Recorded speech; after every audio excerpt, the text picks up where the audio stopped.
Global Drug Survey recently asked 10,000 people about what they see and do on a night out if they come across someone who has overdone it. Here's what we learned. Over 40% had seen someone pass out unconscious at a party. Over 75% said they knew how to put someone in the recovery position. And over 25% said they were worried about calling an ambulance for help because of worries that the police might turn up.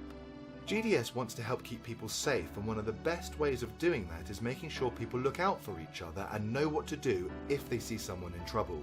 So, we made this video to help you and others stay safe. If you see someone who's overdone it or collapsed from drink or drugs, don't walk by.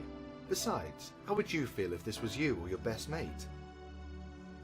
Before you approach, check the area is safe, looking out for broken glass, needles and other sharp objects, or spilt drink, which can be slippy. Check for a response by asking their name, to wake up, and open their eyes. If there's no response, tap or shake them on the shoulder firmly but gently. If there is no response, it's time to check they are breathing. To ensure their airway is open, place a hand on their forehead, 2 fingers under the chin, and tip the head back. Then with your cheek over their nose and mouth, look down the body to see that their chest is moving and feel for breath on your cheek. Do this for 10 seconds. If they are breathing, you can put them in the recovery position. If they are not breathing normally, or there's gurgling or rasping breath, call 999 for an ambulance.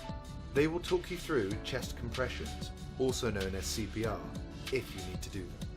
If you are placing them in the recovery position, check that there are no wounds or bleeding, as they may have fallen on something, cut themselves, or hit their head.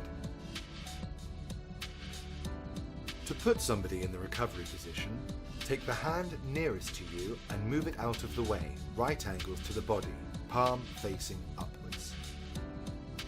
Bring the other hand furthest away from you, across the body, holding the back of the hand against the cheek nearest to you.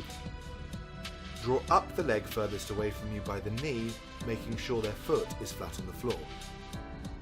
Then roll the person towards you on their side, protecting their head, tilting the head back slightly to ensure the airway is clear. If you need to, bring the leg nearest you, right angles to the body, while the other leg should be straight. Once you've put the patient in the recovery position, constantly reassess the patient at regular intervals and call 999. Don't run off, stay nearby, keeping an eye on them until they wake up or further help arrives. Not everyone passes out conveniently on the kitchen floor, and people are heavy, but move them into a more comfortable position if you can. It's a judgment call, but if they're not breathing and they need CPR, then a bumped head as you move them is a small price to pay. The police don't usually join ambulances on call-outs. If they do, they're typically there to help keep people, including the paramedics, stay safe rather than search for drugs. They may ask a few questions, but these are usually to make sure no one else is at risk. Calling the emergency services in an overdose situation can save lives, and ensuring friends get the right help if they need it should be top priority. So, to recap, don't walk by. Check the area is safe before approaching. Check for a response. If there's no response, check the airway is clear, check their breathing, call 999 for an ambulance. Place them in the recovery position, wait by them until help arrives.